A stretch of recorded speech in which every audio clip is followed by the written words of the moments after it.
I was right in the middle of the community here. I was going to 909 calls in the area here. I was seeing Jewish people all the time. Being a paramedic, you're in a unique position. You're welcomed into people's houses. You see how those people live, the conditions that they live in, how their families behave and act. I think I was involved in 13 deaths on one day. I remember at the time thinking to myself, where's the root of all this? We'd obviously decided to get married and decided to have a family. We sat down and basically said, what do we both want from life? And I'd made it clear that I wanted to continue to grow, develop and learn more. In our particular case, because my wife is Jewish, by completing a conversion on me, I would be immediately entering into a relationship with a Jewish person. There was then a pause on Hatzollah's registration. So officially Hatzolah wasn't able to operate as an ambulance service for a short time. They were trying to remove that pause and get back to business. Hatzolah wasn't the problem. I was the problem. Tom Goodwin, thank you so much for joining me this morning. I think coming into the festival of Pesach, of Passover, which really has two core attributes. One, our people becoming a nation. And two is the aspect of storytelling, which is really at the core of this time of year. As such, I have prepared quite little compared to what I normally do, and really want to sit here as a listener to hear your story in as much detail as possible. It's safe to say your story is really our story. The story of learning, of discovering and building that connection with God. And for you, it's obviously done on a very personal level, but I think collectively our nation is made up of all those personal stories. Tom, the floor is yours in as much detail as possible. Tell me your story. Thank you for having me. What is my story? Well, yeah, so I'm Tom. I was born in West Yorkshire in England. Yeah, born into a normal English family in a small place called Murfield, little village. Not too dissimilar really to Prestwich and Salford, a small community. It's been a long journey to get here, an interesting one with lots of little twists and turns along the way. I grew up in a normal family and mum, dad, sister, and we were raised as Christian. We were Church of England and used to go to church now and again, nothing too crazy, And personally, I always wanted to have a deeper connection with God. Didn't fully connect and align myself with what the way that I'd been raised and what I'd learnt in school and through church and so on. What sort of age were you starting to recognise that? Oh, I think quite young, quite young actually. I think inquisitive young child. I think so. Yeah. I was always quite a thinker, So I remember when I was a kid, you'd be laid in bed at night and couldn't go to sleep because you were just thinking about I was thinking about the universe, the world, where am I, what am I here for, and all the rest of it.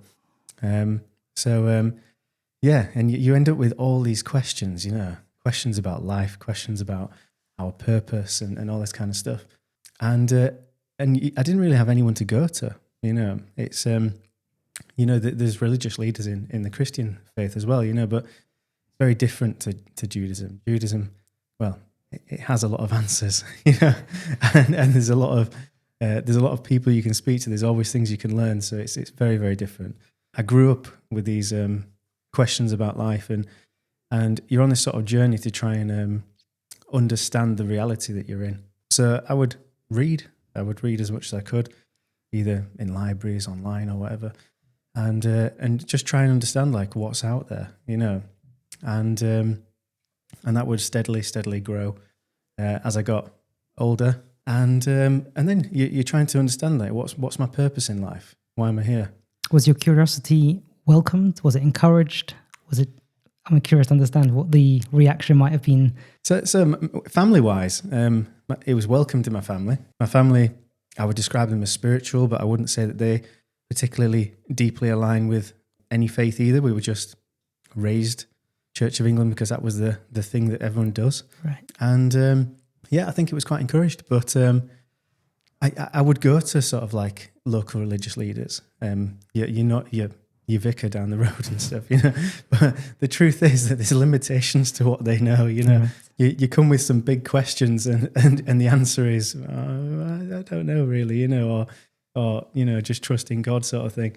But it doesn't quite scratch the itch, does it? You want to learn more. You want to learn things deeper. So you end up having to go on your own journey then and go and try and find these answers yourself, And that, I'm assuming, feels kind of lonely. You've got the framework, you've got the support of your family, but you're a thinker, you're reading, you're discovering, and you're questioning, and you're not getting those immediate answers. Where does that leave you at that point in your life? It left me at a point where I kind of thought to myself, I don't know what the answers are, but it's up to me to make my own decisions and to create my own path, Right. you know. So I think there was probably a bit of a turning point where I thought to myself, I'm not getting anywhere sat here thinking about stuff. I need to carve out my own path, you know, and then decide what my purpose is really, and try and understand that. And that's where I started off in my career, you know, trying to align myself with a job and what I want to do as a job, and what I want to do for education, where I want to be, and all that sort of stuff, you know. I started off actually training as an electrician a long time ago. Good Jewish job. yeah. Well, my family said, you know, it's always best to have a trade behind you just in case. Absolutely, yeah. But I thought, okay, it's very nice to have a trade, you know, but I didn't feel as though it was quite adding the value that I thought, you know, I don't want to. We've all got a purpose here, haven't we? You know, but I just felt like I can be doing something different. I can be doing something more, you know. So just for context, and I apologize for jumping in, you hadn't yet discovered the Jewish community. That was only a few minutes. Absolutely not. Right. Absolutely so you were just looking for a career that aligned itself with more purpose and meaning, which was really the journey that you were on at large. Yeah, absolutely. Right. I mean, the town that I grew up in, it really was just a small Yorkshire village, basically, where you know, there's two high schools, and you go to one or the other, Right. and everybody knows everybody, and you pretty much don't go out or outside of the village, you know. So I hadn't really met people from different cultures or different backgrounds until I was probably in my late teens. Wow. You know, Wow. And my upbringing was quite centered, you know, where I was, and it was very much a journey on my own without Judaism at that point. And that took me down my path then to get into the career that I'm in nowadays, which is that I'm a paramedic. You know, Advanced paramedic. I advanced, was told you're very humble. You're not going to mention it, so I'll mention it. advanced paramedic is one of the titles. Yeah, so so I decided I was going to join the ambulance service. That took me on a whole journey of its own. You know, that then comes with other experiences that then enhance you spiritually as well. You know, because you're seeing people at the best and you're seeing people at the worst. You're faced with things that people don't often get opportunity to see. And I think some of the moments that a paramedic is present for is some of the moments where you probably see the work of Hashem the most, if I'm being honest, Right. you know. So it can be quite an area for spiritual growth as well, I think, you know. Right, sure. That took me on a bit of a journey. Went to university in Portsmouth, studied paramedicine. I then got a job in Manchester working as a paramedic. 1 second, slow down. You went from Yorkshire, which is up north, down to Portsmouth. Down to Portsmouth, yeah. How did that come about? How did that come about? Well, you apply for different universities. I applied for Portsmouth because my dad was in the Royal Navy. So I knew Portsmouth quite well. We'd been there a few times, and it was familiar to me. So I thought I'll put it on the list of places to apply for, and I got in there. He was in the Navy while you were growing up still? He was in the Navy when I was growing up, yeah. So he was a chief warfare officer on a ship. So Wow. And you know, like military families that, you know, they go away for 6 months, come back Sure. and whatever, you know. So you'd go to visit him down south? Yeah, you'd go and see the ship off when it goes to sea, you know, Wow. and then and welcome them back, you know, and things like that, you know. Fascinating. So I knew Portsmouth quite well, and that made me then think, okay, well, I can study there, you know. But I was even lucky to get in there, to be honest with you. At the time that I applied for being a paramedic, there was 7,000 applicants to Portsmouth, and there was only 13 places. Wow. Now I don't rate myself in the, you know, was such a good candidate, but I think I was awfully lucky or destined potentially to go down that path, you know. 13 out of 7,000. I definitely had some help from Hashem there, I think, you know. But you were hopeful. I mean, you were happy to go there. Like it was. Yeah. I mean, it was really difficult at the time to get on paramedic courses. It was very, very competitive, you know. So I applied for a couple of universities, and the first answer I got back at, I got in at a couple, but the first answer I got back was Portsmouth, and I was just like, yeah, go. Wow. As soon as I got an answer yes, I was like, right, I'll go there. Boom. Amazing. So yeah, I went to Portsmouth and studied paramedicine down there for a few years, and And then, Baruch Hashem qualified and I had to then look for jobs. Where am I going to work? At the time, Yorkshire Ambulance weren't recruiting, but Manchester were. So I took a job in Manchester to get me a bit closer back to home. And I was stationed in central Manchester as a station, which outside London, it's the busiest place for the ambulance service. It's very, very busy is Manchester, which is good in some ways because you get to develop some good experience. Sure, accelerate that. Yeah, absolutely. You see a lot of things and you develop some experience. So, and then I got promoted pretty quickly, thankfully, and I went to Salford. And throughout all this time, in terms of like a spiritual journey, you're reading, you're learning, you're developing still, But I think that's when I first met Jewish people. Was when I was stationed in Salford. In a professional capacity or just being around the community? Yeah, in a professional capacity, yeah. Right. Because for those that live locally here, there's an ambulance car that parks in the middle of the community here, Sure, yeah. And I used to work on that car, So I was right in the middle of the community here. I was going to 909 calls in the area here. I was seeing Jewish people all the time. And it was quite interesting. I was, what's this community here? What's this, And then you would go away and start reading about it, learning more about it, So this was your first time seeing a Jewish community of this scale at all, meeting Jews at all? I think meeting Jewish people at all. Wow. Yeah. You completely bypassed on your trip down to Portsmouth and back up again. It's just interesting how you went from top to bottom and then worked your way back up halfway, and that's where you... Yeah, well, I coming from this sort of semi-rural, semi-isolated village, straight to a city in south of England, and then back up to Manchester. So I'd managed to dodge every Jewish community. That's what I'm saying. It's just a phenomenal journey, right? So that's the first time I'd really met any Jewish people. And at first, you sort of like, what is this? I want to learn some more about this. So you'd go away and read and learn, I just thought it was really, really interesting. And then you start to see that it's not just what you're reading.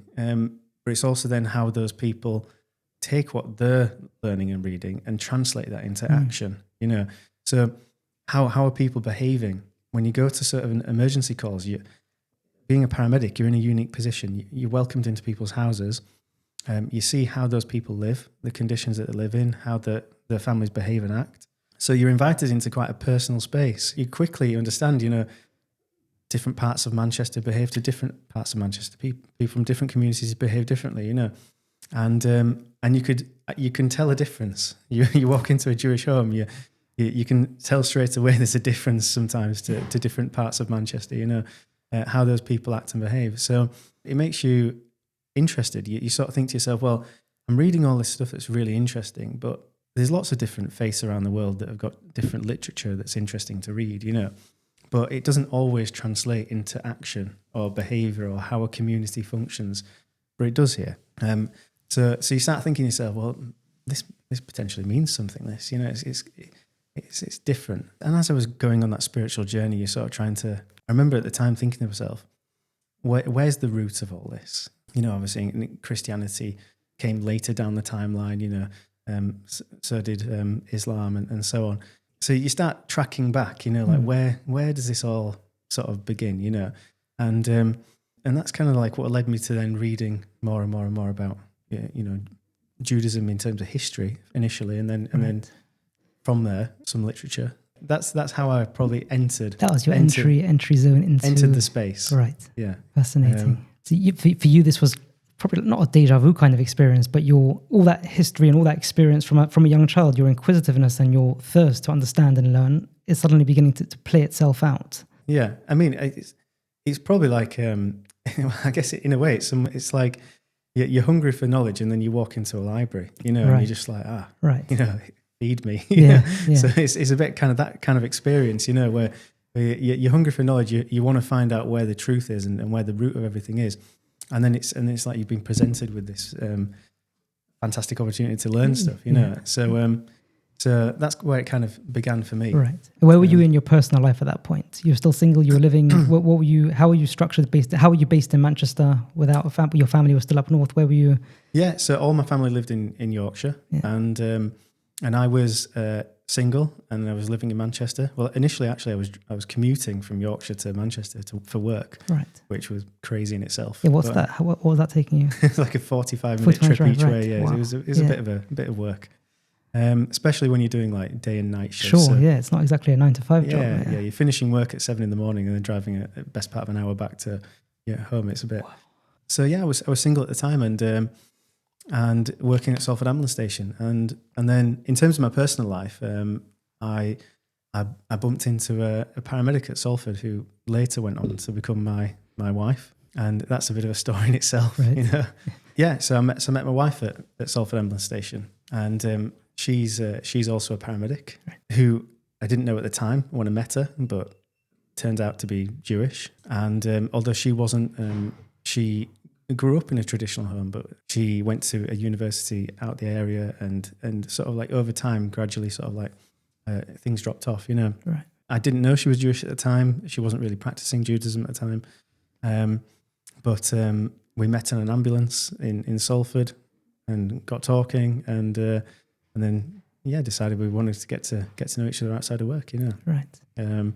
At what point in your relationship did you discover that she was Jewish? I think probably quite quickly. Quite you quickly. know, I mean, you know, within a couple of weeks, you sort of like asking questions and trying to find things out. So you're trying to understand. Did that kind of like hit you over the head? Like, these pieces of the puzzle starting now in hindsight, I suppose we can see it coming together. Oh, now but when you were in that journey, did it flag as something like, 1 second?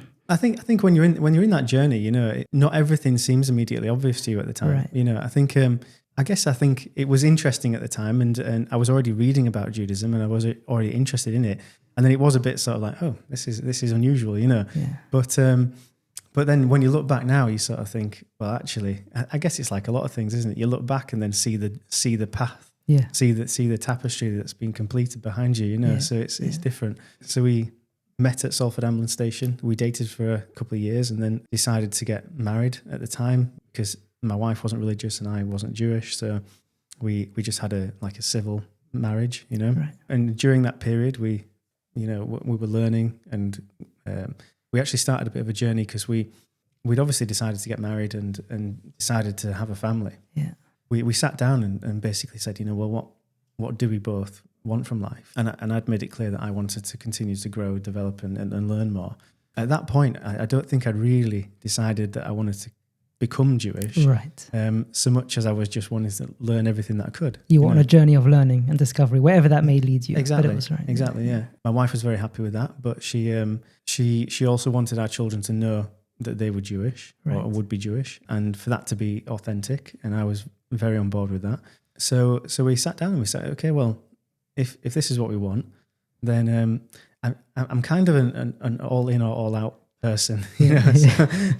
So I kind of decide, okay, well, if I've decided that this is good and this is the direction we're going to go in, then we're going to go in that direction 100%. And that's basically what I decided there and then. Amazing. So it's funny how these things come together, because at the time I was working in the Salford area and I was bumping into people. So there's a couple of Jewish local guys that volunteer for the NHS ambulance service. Right. And they go to calls as volunteers until the ambulance gets there. And I got to know these guys, and I was talking to them, you know, and you just become friends with people, you know. And I would talk to them about, you know, that I wanted to learn and I want to learn certain things. And there was one particular guy who I'm very good friends with nowadays who said to me, okay, well, you know, there's lots of different sources out there. If you want to learn, you should learn from a good source. So put me in touch with an Orthodox good rabbi in the area, and that's really where the journey began. Was that Benji? It was Benji. It was Benji. He doesn't like to be named. All right, sorry, Benji. We're naming you anyway. but Benji did initially put me in touch with Shai Grunfeld from Seed. Yeah.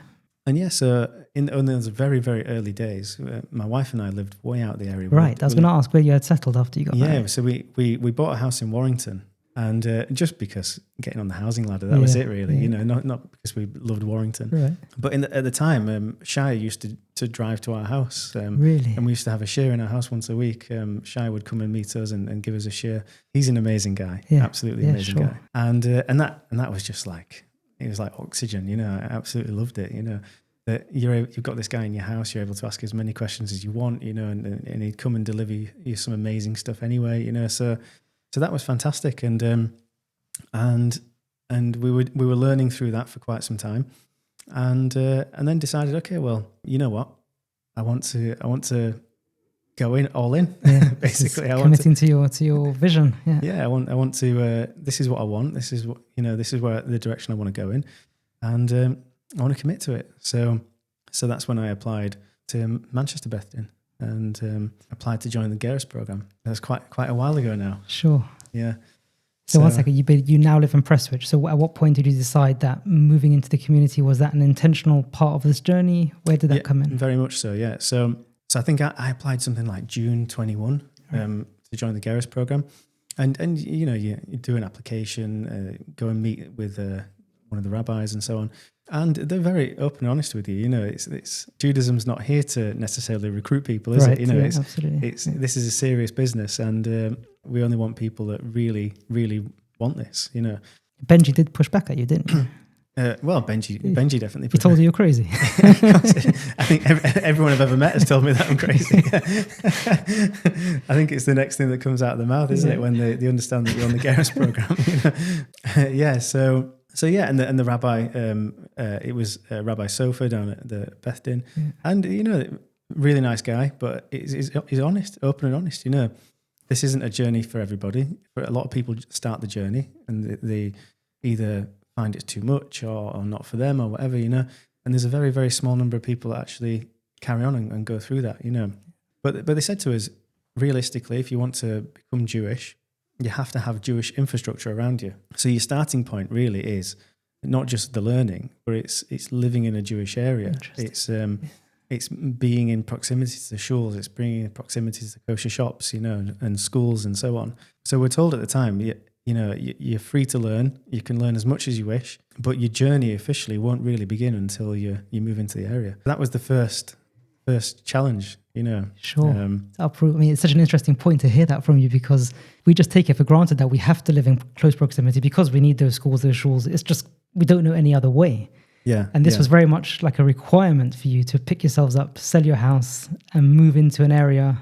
Yeah, absolutely. Probably, it's a different kind of lifestyle here. It's a bit more crowded, a bit more noisy, I suppose, than what you had over there. But this was part of the journey of joining the community, which is very interesting. Well, that's it. My wife and I, we both come from backgrounds where we paid for everything ourselves. We've made ourselves, right? So we bought a house in Warrington to get on the ladder. We weren't made of money, Paramedics is, it's not the best paid job in the world. It's something you do because you like the job.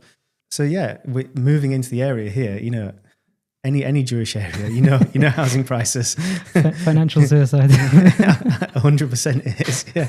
Yeah. So you've got to make a decision, if I really want this and you want this for your family and this is the direction that you want to go in personally and as a family, then you're going to have to make some decisions, aren't you? Yeah. So that was the first decision, really. And then, thankfully, we were able to find somewhere in the area that was good for us. And that was the first step. The first step was moving in. At that point, you were going out to work. You were wearing your kippah already. You were outwardly expressing and showing the journey that you were on. Yeah. So at this point, I was wearing a kippah at work. I think I was wearing a kippah at that point, yeah. And it's interesting because in the medical field, I tend to find that there aren't so many people that are very religious. Or potentially they are, but they're not so public with it. Right. People always knew me as somebody that would talk about these things, always learning about stuff like this. But then suddenly this guy starts wearing a kippah, and but I think people at work didn't really know any different, Right. I think they assumed that I was Jewish. Right. They probably assumed that I always had been Jewish, and that I just suddenly decided I was going to wear one in work. And people don't dare ask, do they? They don't want to offend or anything, so they don't dare ask. But you had that confidence within you. You didn't shy away from that. You didn't have to at that point. I guess I didn't have to at that point, no. And you can apply the same thinking to everything on the Geras program because nothing's mandatory for you, is it? But here you were in like a space that wasn't your own. You were out of the community in your work environment. Like it was just a step you felt you wanted to take. Yeah. I think. you're trying to align yourself with something, aren't you? And you're trying to do that in a way that's authentic and honest, And I think for me personally, everybody's different, and we all have different challenges, So I know there's people that don't feel comfortable wearing a kippah in certain places, and I completely understand that, especially with the current state of affairs. Yeah. For me personally, I felt like if I'm opting in and I'm going down this journey, then I'm gonna do it. I'm gonna do it all the time, and I'll take the good and the bad. That's where I was at the time. So I was wearing a kippah in work, and then eventually we'd moved into the area, and you go back to the Beth Din and say, look, here I am, guys, back again. It's my mortgage deed. yeah, I'm back again. I'm a little bit poorer now. Can I join the program, please? And then it's different for every family that goes through that, or different for every individual that goes through that. In our particular case, because my wife is Jewish, by completing a conversion on me, I would be immediately entering into a relationship with a Jewish person, and the Beth Din want that Jewish convert to have the best opportunity to come out observant and doing things the way that it's supposed to be done. For me to first start on that journey, it needed my wife to have her own journey. Right. So the program actually began with my wife having to do the full Gerus syllabus herself. Right. So she had to. So the first conversations we had were, here's the syllabus that you need to learn. Tom, you're welcome to learn it at the moment, but it doesn't technically count yet. Your wife needs to learn this first, and we're kind of going to judge her first. And once we're satisfied that that's where it should be, then your official journey will begin. So my wife started. Well, we both started learning at the same time, actually, but I guess at that point, although we were both learning, the attention was very much on my wife. It's so interesting to hear that, because she, like you're saying, she was Jewish from birth, but they still needed that infrastructure in place. Yeah. When I look back now, I get it. Yeah. Because you've got these two people who are in a relationship together, and you assume that they intend to stay together and be together long term. You're going to make one of these people Jewish, and when I guess from the Beth Din's perspective, which I fully agree with now, is you're deciding to make that person Jewish. There's no mandatory element to it. They don't have to become Jewish. You're deciding to make them Jewish. So you're taking upon yourself to make this person Jewish, or allow this person to become Jewish. So you want them to be observant. Sure. You don't want to add a negative to the pot, I guess, do you? Sure. You want them to add to everything. Yeah, that's so interesting. It's so interesting. We'll get back to that point shortly. Both being paramedics and both working in the same space, was that constructive? Were there struggles along that journey? I'm just really curious to understand what that looked like. Well, just as paramedics in a relationship? Or? Correct, yeah. And then, going out to the same sort of work field every day, just not having different lives outside of the home. You're essentially going into the same field and doing the same work. What did that look like? Well, to be honest with you, that it's really common. It's really, really common. With emergency services staff, it's really common. I would hazard a guess that probably like 3/4 of the ambulance service are either married to a policeman, fireman, nurse, or another paramedic. Interesting. So unfortunately, you see this when you join the ambulance service, or I guess it's similar to like the military, that it's not a normal job.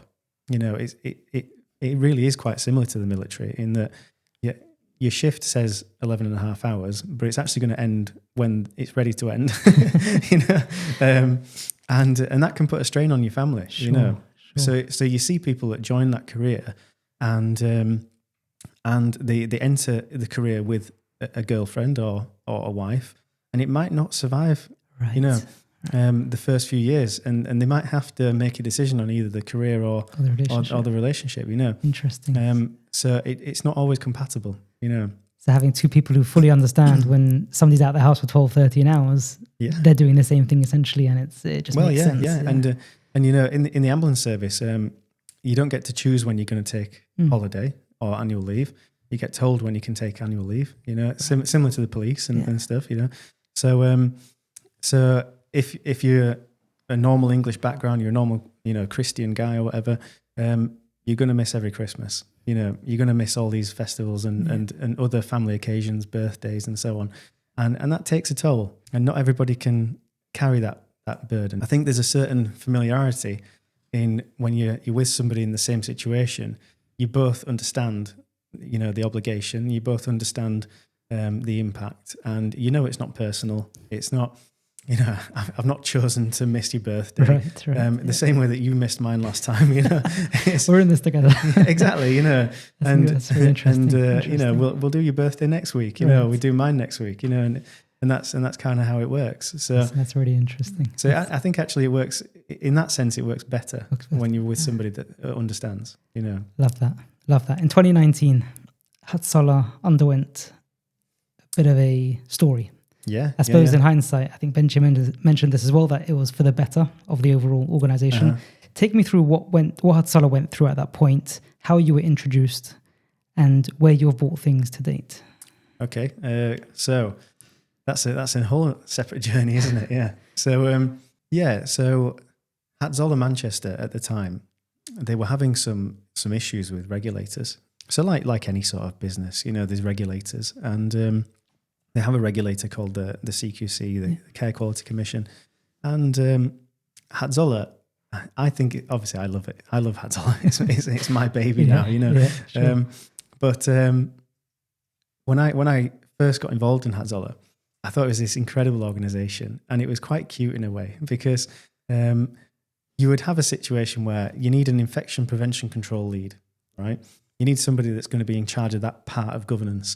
So in Hatzolah, it was a butcher because he knows stuff about cleaning hands and he knows things about keeping a butcher shop clean, and it sounds funny, but it's they would take the normal day jobs and they would take parts of the normal day job and translate that into running an ambulance service, and that does work, but it only goes so far. Sure. And so when the regulators would come in, there might be a little bit of a gap here, a little bit of a gap there, and eventually it got to a point where Hatzolah were facing some issues with it.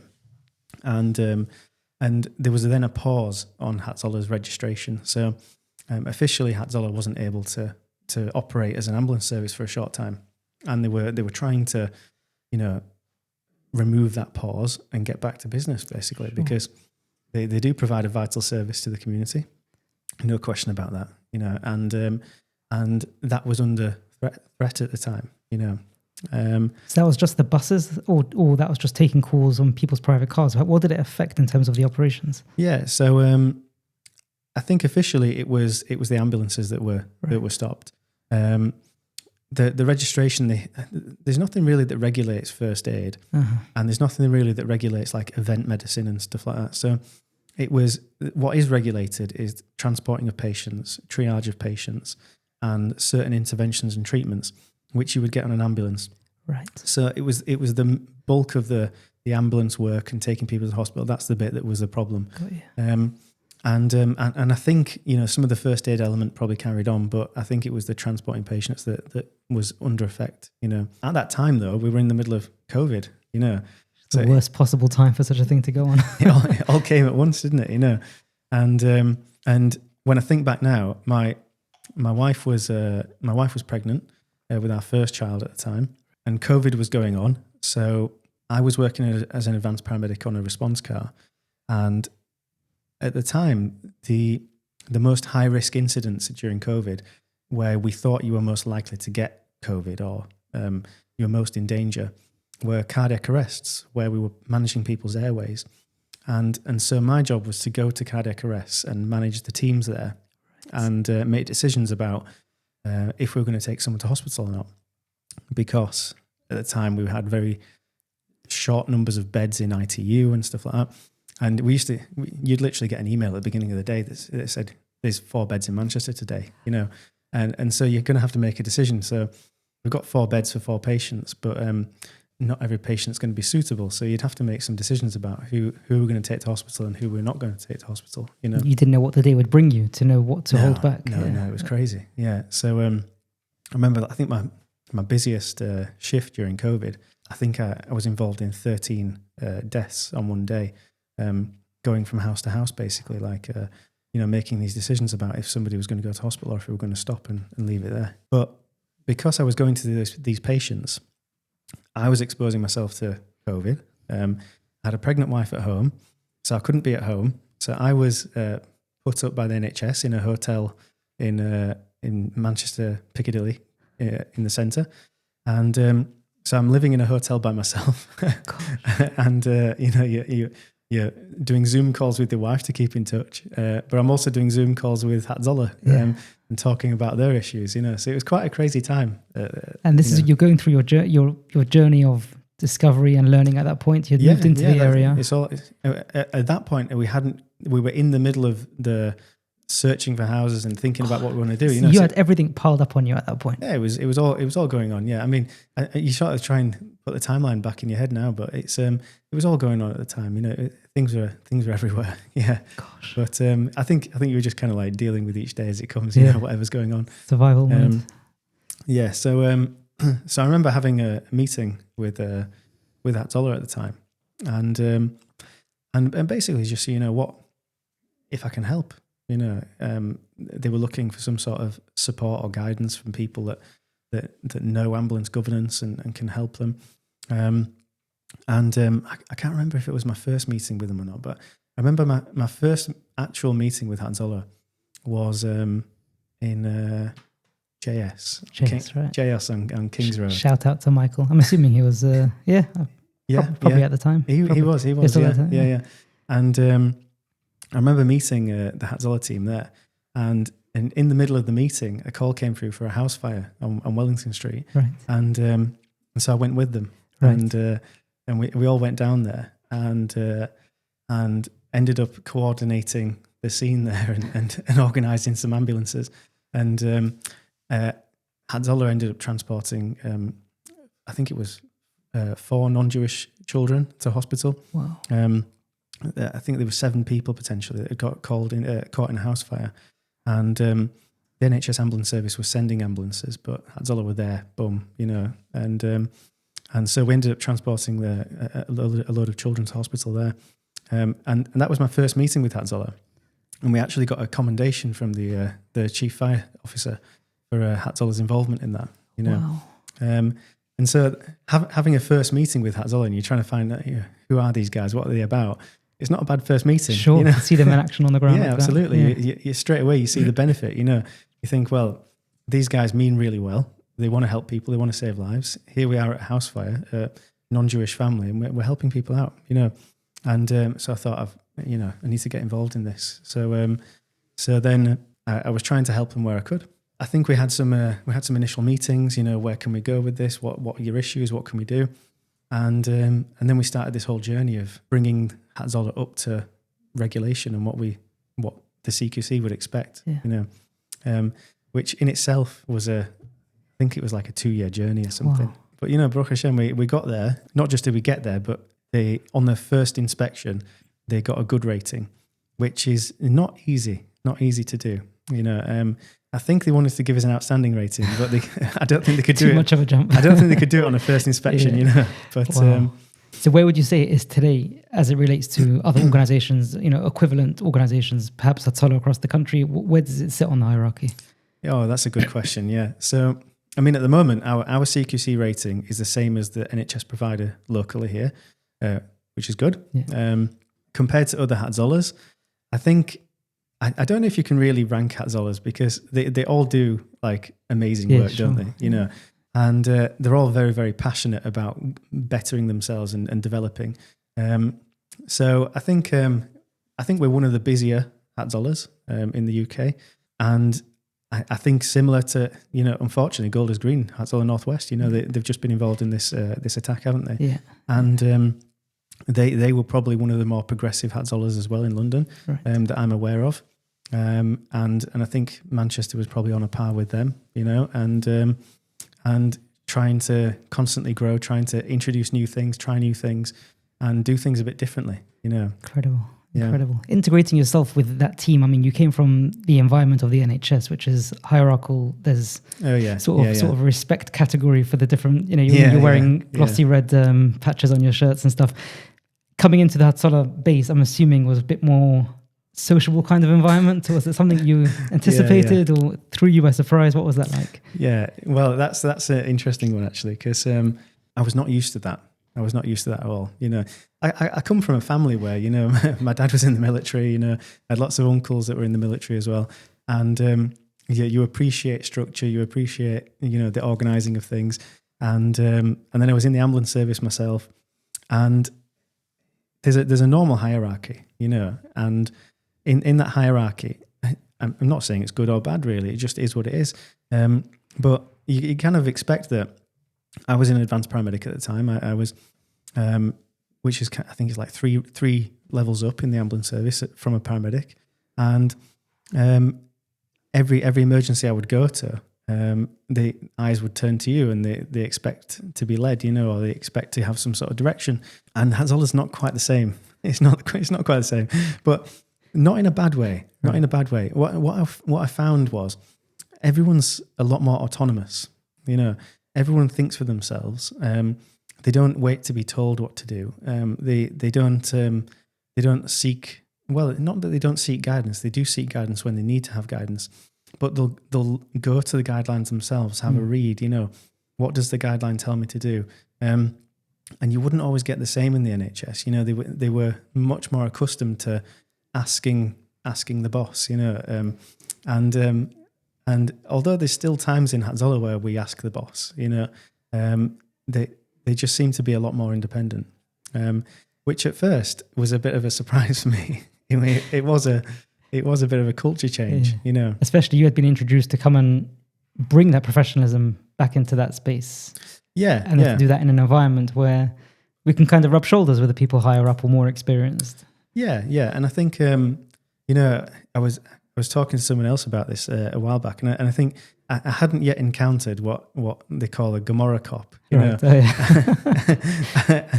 that like analytical approach to things, you know, because the conversations I was used to in the NHS was someone would come up and say, "Tom, what's the guideline for this? What do we do?" Right, and you'd give them an answer, and they just go, "Okay, done, that's it." Whereas in Hatzolah, it wasn't like that, you know. They'd say, "What's the guidance on this, Tom?" And you'd say what the answer is, and they go, "Okay, but if that, why this?" You know, right, you know. Right. But what in this circumstance? If this applies, then do you still do? You know. And I hadn't come across that concept before. You know, everything's tested, everything's challenged, everything's, you know, but in a positive way. It's not trying to undermine anything. It's just they want to understand it, and does it apply to every situation and so on. And I hadn't ever encountered that before. You know, you're used to just telling people what the answer is and they go away. Yeah. I came to realize actually Hatzolah wasn't the problem. I was the problem. Right. The hierarchical sort of background that I'd come from was the problem. You know, that actually, in my opinion, nowadays, Hatzolah's approach is better. Right. You know, when you see an ambulance crew attend to an incident, it's very common nowadays that they'll ring for clinical advice and they'll ring for some sort of support and someone to tell them what to do, and that's important that those things are there, that people can do that. But it slows an incident down. Sure. You know, it slows a job down. So like in the NHS now, an average ambulance call out is like an hour and 10 minutes, right? So from start of 909 to crew clearing at hospital. An hour and 10 minutes is quite a long time. You know, when you're 15 minutes or less from hospital, why does it take an hour and 10 minutes to do that whole thing? Yeah. And it's because they're having to sit, phone for advice and you know, and get guidance. But that doesn't happen in Hatzolah. You know, they're much more independent. They do the learning beforehand. You know, they're coming to training and they're discussing in the bay and they're thinking about things. And then when it comes down to the actual event, when they go to an emergency, you know, they're accessing their own guidelines and they're doing it themselves. And they're only really asking for advice when they come across something that's really tricky. So things just seem to move a lot quicker. They move a lot more at pace. We're also less patient people, so, you know. Yeah. But I think it's good. I really do think it's good. It's interesting you say that. I mean, a lot of, like you're saying, they're sort of their volunteers. So many of them, they've pulled themselves away from their desk or away from their families. This isn't a job for them. No. So having that knowledge internally, being able to think on the spot, make decisions, get on with the job. I suppose it's an integral part of allowing them to remain volunteers and stay committed to something that does take away from their time. Yeah, definitely. And I think as well, it's a completely different headspace of people, you know, because normally for someone that's taken on a career being an ambulance technician or a paramedic, they join the service because they want to help people. That's for definite, right? But then, a couple of years down the line, it's a job. You go to work, you come home, you get paid, you go to work again, and it's a job, it's a career. And 10 years down the line, that paramedic might not be quite as enthusiastic as they were when they first started. But the difference with Hatzolah is that the people that are involved in Hatzolah want to be there. They're not there because they get paid to be there and they've got a mortgage to look after and they've got kids to feed. They're there because they want to be there. And if they didn't want to be there, they wouldn't be there. And it does happen, people sometimes, retire from Hatzolah for various reasons. But the members that are there, they want to be there. They want to learn. They want to help people. They want to care for people. It's a completely different headspace, right. So you're not just, it's a two-prong approach. You've got these critical thinkers that are analysing things and very autonomous. But then on top of that, it's the nature of why they're there in the first place. What motivates them to be there. Fascinating. Really fascinating to get insights into that space. Going back to your journey with Seed, you mentioned Reb Shai Gronfeld, and I've been blessed to film a number of events for Seed, different Hanukkah parties or pre-Purim events, different things that went on there. And I was always struck by the atmosphere in those rooms. And I was always thinking to myself, if this was me, being the quiet introvert that I am, the person who can't take crowded rooms, noise, action, lights, how I would struggle to be on that journey where so much of it revolves around backslapping, meeting people, smiling, big conversations and big rooms. Which part of the journey for you were you able to sort of really connect with? You come across as sort of the more calmer, quieter, perhaps enjoying your space sort of person. Yeah. What options are available alongside that kind of environment for families who are going along your journey, who want to connect on a meaningful way, give their children that exposure to those events? Just give me a bit of insight into that space. Seed offers a lot to the community, doesn't it? It's an amazing organisation. I think one of the main points of Seed is they want to bring families in and they want to engage with these young families and young children and introduce, if they haven't already got more of a Jewish life, and for those that have already got, to elevate that Jewish life, and so they do lots of different things, don't they? They do like lunch and learns, or baby and bagels was something that my wife used to go to. So other mums that are new to things that are going to go there and have a bit of a discussion, as well as a social element, and then they do dad time on a Sunday, I think, where dads are going to take the kids and give mum a little bit of a break, and they do these little family events. And then on top of that, there's slightly more formal learning, so there'll be shears on an evening, for men and women, different topics, and then they have like more formal programs. You can learn like Derek Hashem and introductions to Gomorrah and things like that. So there's really quite a lot out there for people, and depending on what you want to learn and how you want to engage and what kind of person you are, And I think you're right. I always was quite a quiet person. I never liked public speaking. I'm not a big fan of speaking about myself usually. Great job so far. Yeah, but to be honest, actually, Hatzolah changed a lot of that for me because you just have to, you have to speak to a crowded room. You have to speak to some senior officials or government ministers and things like that. So you just kind of have to get over it. Get out of your shell. You just have to get over it, yeah.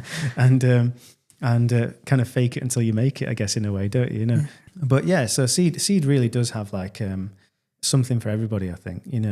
So you can go in as simple as the kids are going to play at dad time, and you might just have a quick chat with some of the other guys, and it's just a bit of a social event, right. And then from there, you meet faces, so that then when you do go to a shear, it's not so daunting, right. and yeah, I think Seed was definitely an important part in our learning, but it's an incredible organisation anyway. It's just a great place to go to, isn't it? It's really a full suite of services really for this complete sub-community. And I think it's just, the level of detail and attention that went into those events and planning, it's remarkable, really remarkable. It is. It's an amazing place, isn't it? Because it's nationwide as well, isn't it? It's not, you live in a bit of a bubble in Manchester sometimes, don't you? Absolutely. And you think it's all going on here, but there's Seed up and down the country, and Shabbatons, we used to go on loads of Shabbatons, and that's just incredible. The kids absolutely love it. It's a break for the family and an opportunity for you to learn. And when you go on these Shabbatons as well, it's a mixture of of sort of Jewish spiritual education, but also sort of like parenting and family advice and things that you can take home and apply to your own family, you know, which has an underpinning of Jewish values to it, but it's things that can be meaningful to your family as well, you know. So it's nice. That's really beautiful. As you integrated into, obviously through Seed and through Hatzolah, you were slowly, I suppose, becoming embedded into the Jewish community more and more each day. Yeah. For those who have grown up here, we know that there are so many subcategories, and we are very compartmentalized in a way, with very subtle differences. With term, you mentioned Gemara cop before. I mean, there's like a million other ways to describe different types of people within the community, and some of these differences can sometimes seem really insignificant. But when it comes to shidduchim, you know, matchmaking, these sort of things, these differences become highlighted, and they're extremely subtle. But to people who are well tuned into it, they mean something. I'm curious to understand from somebody who's coming from the outside. You know, the world at large doesn't care about the differences in the Jewish community. We're just Jews, you know, that's who we are as a people. But like, I suppose like a mosaic, you know, it's made up of millions of different pieces, different colors, different shapes, different materials. And it's beautiful because of those differences, not despite them. Mm-hmm. What do these differences look like to you from, I suppose you're no longer on the outside, but coming from the outside on that journey inwards into this community, becoming attuned to those differences? Did they mean anything to you at the time? Do they mean anything to you today? I would really love to know more about that. That's an interesting one, isn't it? So I guess at first it's interesting because you sort of don't really, when I'm thinking about like my journey and so from a point where you at the beginning you don't know anything and you're coming in, it can, you find it a little bit strange, you know, why have we got this one group doing this and one group doing that? But then I guess like in, you know, from my background, I was Church of England, and you know, there's how many different sects are there in Christianity? You know, it goes off in different directions. But the thing that makes Judaism different is, although there might be different minhags and different, you know, paths, you know, that the core of it is the same, right. You know, and the core functionality of what a Jewish person is, and that person is Jewish, and the core of that what they practice is largely the same, you know.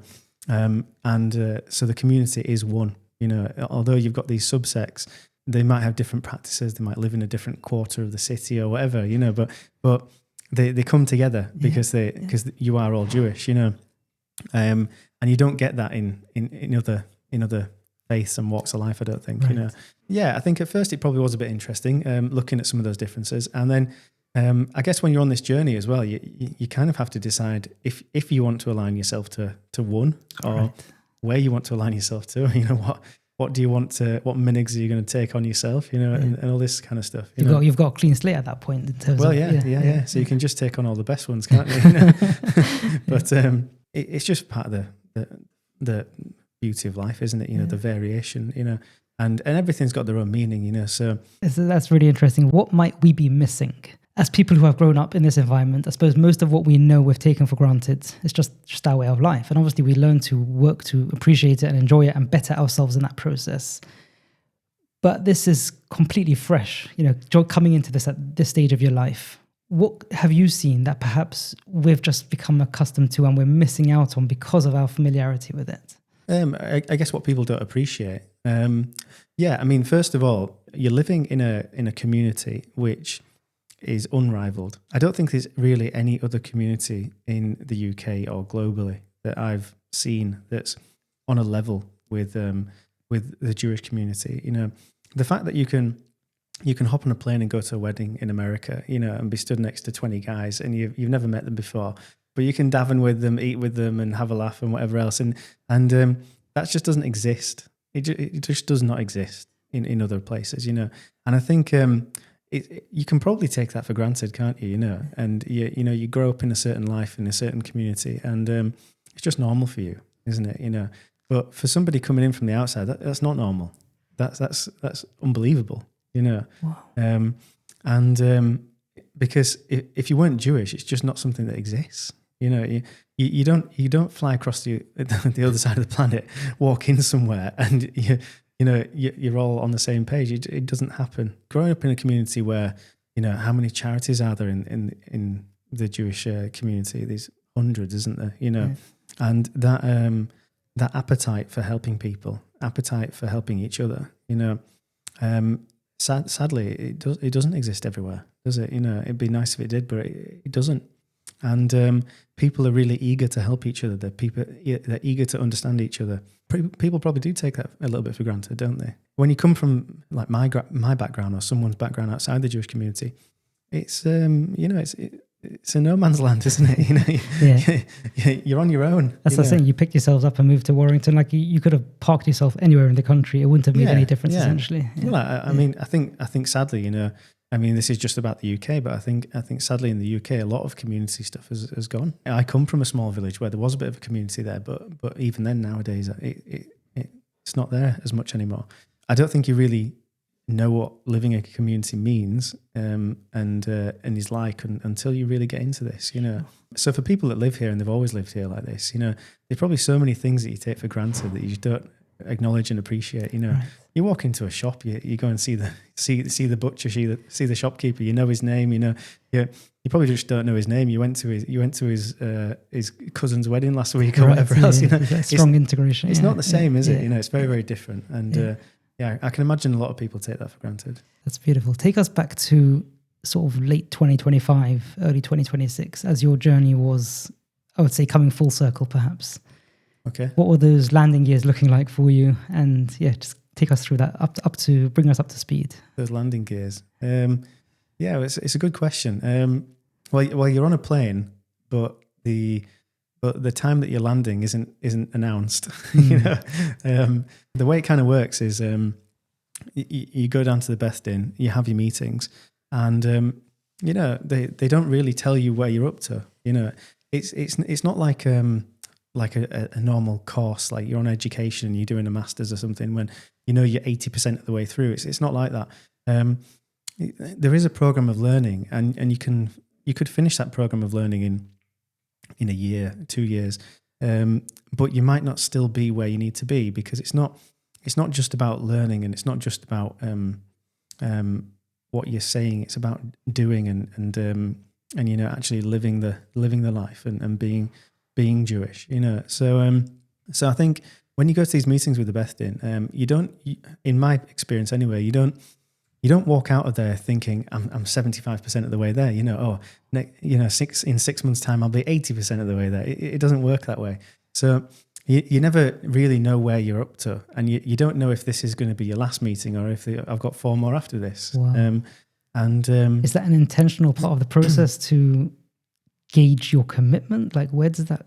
I don't know if it's an intentional part of the process or not, but I think it's probably quite a natural thing. That everyone is different, and they're not really judging you by you're not doing coursework and it's been signed off. You're not sitting an exam and it's finished. It's about developing you as an individual and your faith and understanding and where your head's at and what your intention is. And all these things are very, very difficult to measure, So for the Beth Din to come to these conclusions on like who's ready and at what stage they're ready, I imagine it's very hard for them. And so I don't think they can really give you an update, because realistically, as humans and as people, you have good days, you have bad days. There's days where things might be 100%, the next day it might be 90%. You could potentially have a meeting with the Beth Din and be so far along, and then the next time you go and see them, you've had some challenges, and it's regressed. So it's not quite measurable, is it?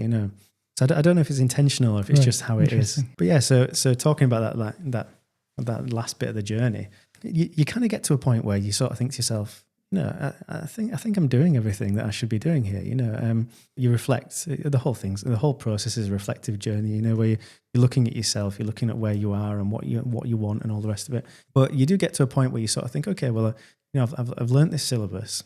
I know these bits inside out. And there's always things that you can learn more. Anyway, there's countless stuff that you can learn, isn't there? We're all still trying. It's not like you reach the end of your learning and that's it, you're done. Yeah. But you do start to get to a point where you sort of think, okay, I think I'm doing what I should be doing here. I think I've reached a certain benchmark. I guess it gets to a point where you sort of think, oh, come on then. You do kind of reach a point where you think, come on, surely I'm there. And then you have to kind of convey that message to the Beth Din. You have to they have to know that you're there. And for me, it was one of those things was I ended up writing a letter to the Beth Din, because you go down and meet them anyway. So my wife and I would go down to London, and we would meet with them, and the meetings, you sit with the Dayan, they ask you some questions, and they do test you a little bit, so they want to know that you're actually learning what you're supposed to be learning, and does this person know what they're talking about? I'm quite a reserved person normally, so although I kind of sit in my own head and I'll be thinking about all sorts of stuff, I don't always sit there and talk about thoughts, feelings and whatever. So it's difficult to get your headspace across to some Dayanim, right, so that they understand what your intentions are and what where you're at. Whereas a way that I could do that was with a letter, because you can sit down and you can properly put sort of like your thoughts on paper, can't you? It's a beautiful method of communication. I think it's an art that's probably been quite lost. Yeah, I think so. Yeah. And so I sent a letter, and I was able to get my thoughts and feelings across in that letter, and I think that was a positive step. It certainly triggered another meeting. In my personal experience, they don't tell you that this is the last meeting, but you do get a feel that something's different. Usually, you would meet a single Dayan on their own, and but I remember we went to, after sending my letter, we went down to London, and this time there was two Dayans there, and so it just feels a bit different, And you'd normally go into one office, but now we're in the more courtroom looking setup, and it just feels a bit more serious, and the questions were a little bit deeper, or a bit more. I don't know the right word for it, but the questions were a bit different, and you sort of get a feel for things, and you think, I feel like that meeting was a little bit different to some other meetings that I've had. And then you come away from that meeting, and the usual outcome is we'll send you a letter, and we'll let you know, right? That's kind of how it ends. Yeah. All these meetings end the same way, You're used to getting these letters where it says, yeah, we think you're progressing, things are going well, continue with this, continue with that. But then this letter comes, and it says, actually, we're going to recommend that you finish you finalize the program, Wow. Which is just, you're elated, aren't you? This is years and years of from a young child till this point. Essentially, it's a life journey that you've been on. It is. It's a very long journey. When you've been on the official program as well for quite some time. And you're always wondering, like, when am I going to get there? When am I going to reach that point? So when you get that letter, it's like, wow, it's quite intense at that. So when was this? This was late 2025. When did this happen? So I got the letter. Yeah, it was late 25. I think was it like October time? Right. I think it was after Yom Kippur. Right. Yeah, I remember I actually went to see Reb Shaila. Really? Did you? Yeah. So a friend of mine, Michael, he offered.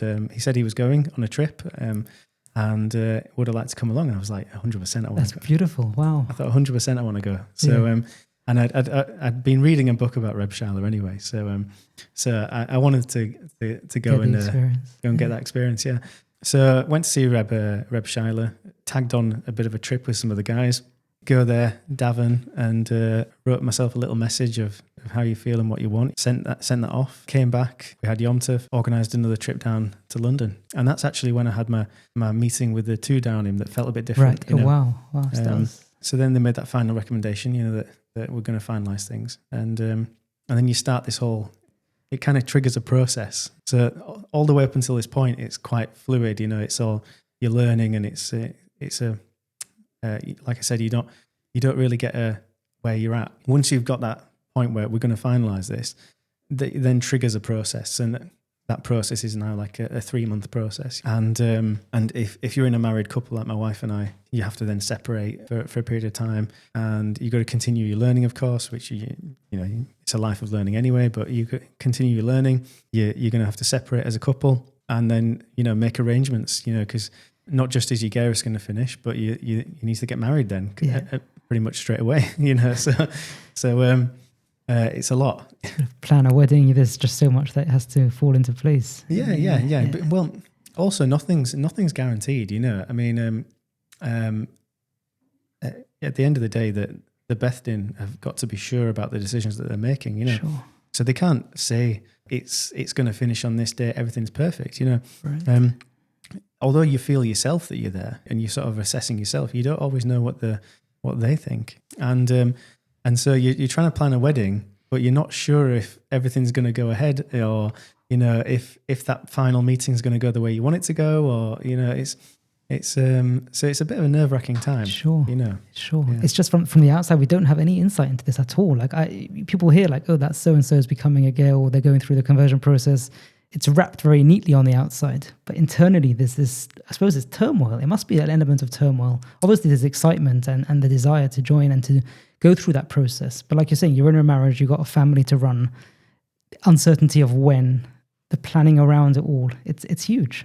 It really is huge. Yeah. It is a lot. It is a lot. I guess for most Jewish people, they don't know anything about it, do they? There's different things that sort of like stress you out along the way. I think one of the things that actually used to stress me out quite a lot was davening in a minyan. It seemed to be, and I don't know if Hashem was just giving me challenges on purpose or what, but it just seems to be I was always turning up as the 10th guy, you know? Right. And you can't be the 10th guy, you know. So instead, That's interesting. So instead, you get to a point where from the outside, you look Jewish, you know, and you davening wise, you know what you're doing and whatever else, and everybody might not know that you're not Jewish, you know. So you turn up to minions and they think you're a 10th guy, you know. So you're going to have to hang on the outside, or you're going to have to stand outside the building, and it's awkward, you know. You have to count yourself out and then wait for the 10th to come in and then join again. Or alternatively, you've got to kind of out yourself as, you know, by the way, guys, I'm not Jewish, which it just feels awkward. Of course. So that used to be one of the challenges that I had, which I just really did not enjoy. Got to come to OJ more often, Tom. You don't have those problems there. Yeah, well, that's it. Yeah. And but you know, now obviously that's not a problem, you know, and now you revel in being the 10th guy. Sure, you know, it's fantastic. Yeah, but it's beautiful. Yeah, so there's lots of little challenges along the way that you probably don't think about, you know. Of course. And I watched you all. I mean, I didn't, again, like I always tell people, OJ is a very big shul. It's a big crowd, diverse crowd. And it's just the way it is when it's a big shul, big building, big crowd. And yeah, like you're saying, I knew you were on this journey. I had no idea what that journey could have even looked like. What was the closing stages then, early 2026? Where did that manifest? We were scheduled for a meeting to finalise the gerus. That was in it was the 1st of Adar. That was when we were scheduled. But I mean, when you're in that position at the time, you still don't know is everything going to be okay. And so you might have a date for that final meeting and mikveh, but you're still not 100%. You know, sure. Is everything going to be okay? And there's a countdown. You know, because you've had to separate as a couple anyway. We were fortunate that we were able to stay in the same house, but you know, we stayed on separate floors in our house, you know, and Rabbi had access to our house, could come in at any time, you know, and then you go to this final meeting, which is crazy, sort of like nerve-wracking, sure. You know, because you're thinking to yourself, okay, well, you know, obviously you want this meeting to go well, you want everything to go ahead. And then if it does go ahead, it's gonna happen there and then, you know. So it's all coming together, you know. Wow. Yeah. So went down to London. We stayed overnight in a hotel, and then went to I think it was Hendon Shul. Met down in there. Walked in. Yeah, some final sort of questions and final conversation about where your head's at, what your intentions are and stuff. And they want some reassurance that you've got a Rov that you can speak to, that your children are in a Jewish school, and that you've got a shul and you've got all this infrastructure around you, so that you know you're ready to go. Then they decide if it's going ahead. They did. You trigger that process. Now you're going to go through this conversion process there and then, which is it's amazing. Yeah, it's a lot. Yeah, very special. Very, very special. It's really, really unbelievable to hear all this. Going down to London for these meetings, we don't have the facility for this here in Manchester, or they're under the umbrella of London. What's the setup like? Yeah, so Manchester acts as like your supervisor. Right. So Rabbi Surfer is kind of like your supervisor. He reports back to London. So you have meetings with him as well. So you would usually have like meetings with him and then go to London for a meeting with them. Right.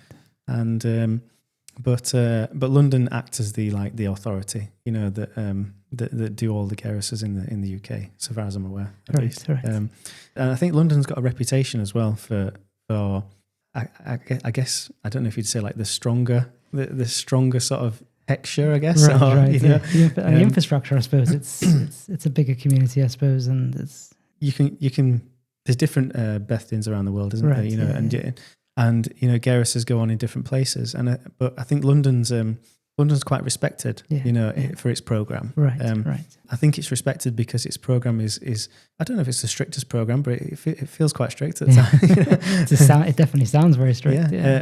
But they're thorough, but I think they have to be thorough. Sure. I understand it completely, but they oversee everything in England. And so I think for us it was sort of like every 3 to 6 months you were going on a trip to London, and you stay over there for a night and then come back. Yeah.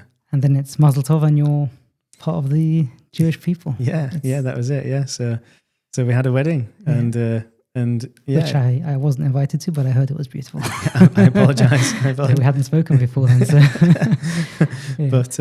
But yeah, it was really, really nice. I saw pictures. Michael showed me pictures. Yeah, it was really, really nice. Beautiful. It looked really, really beautiful.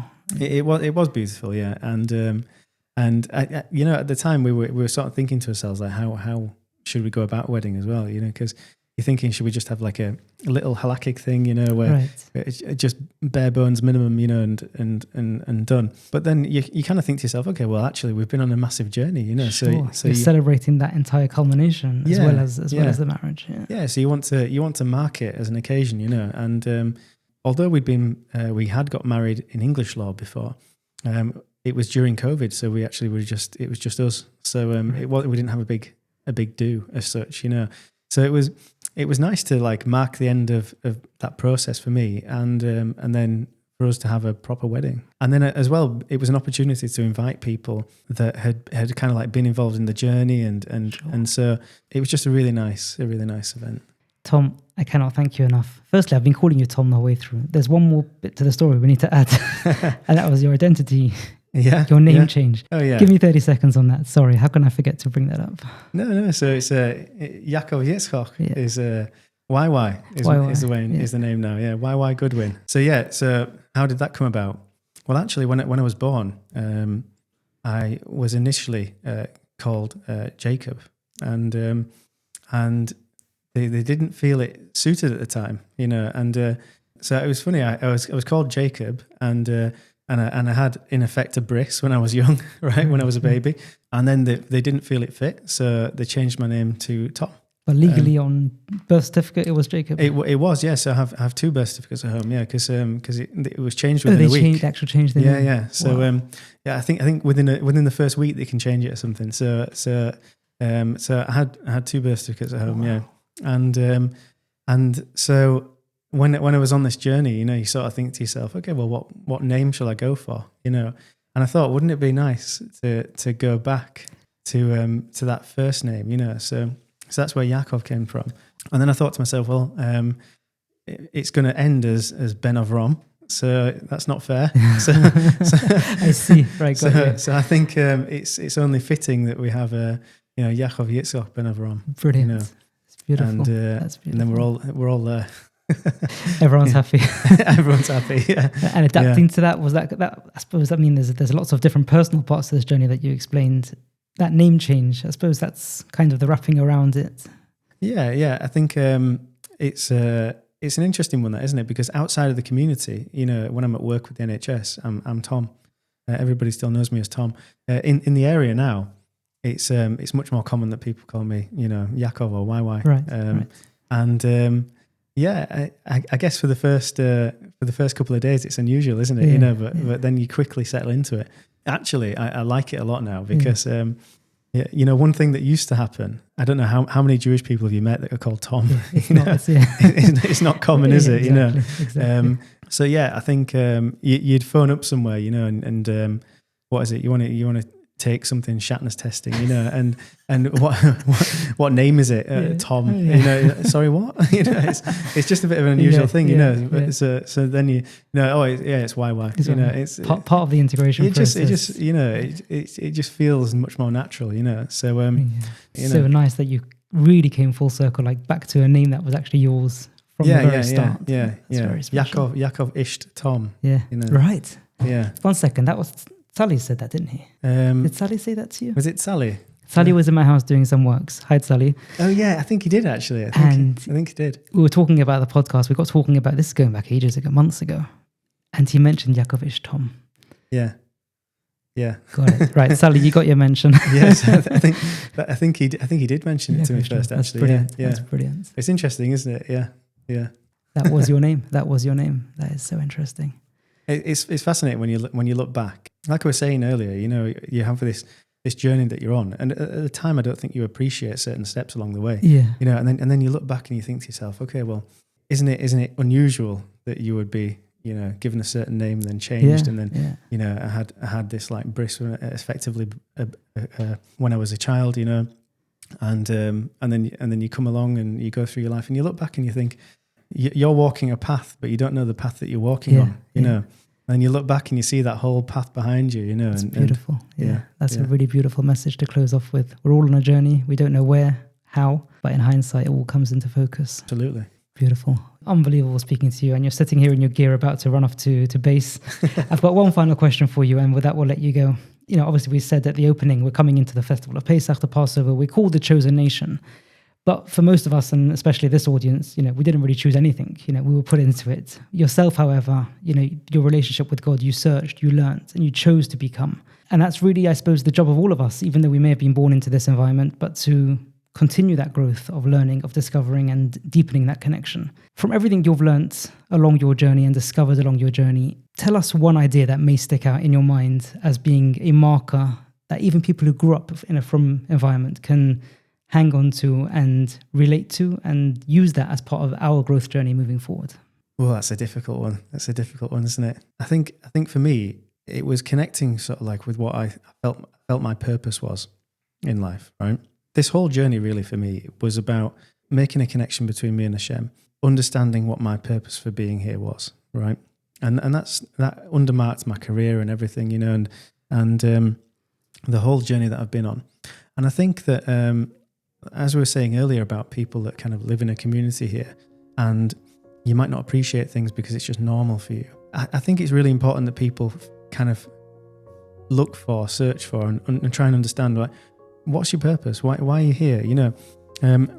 Of course, we're all here to sort of like learn and develop and grow as individuals, but there will be something in your life that allows you to connect with Hashem, but also gives you that sense of purpose, And I think if you sort of kind of introspectively look at yourself, reflect, and think about what those things are, what those parts of your life are, and then hone in on that. I think you can find a way of not just bettering yourself, but bettering those around you, and at the same time deepening your connection with Hashem.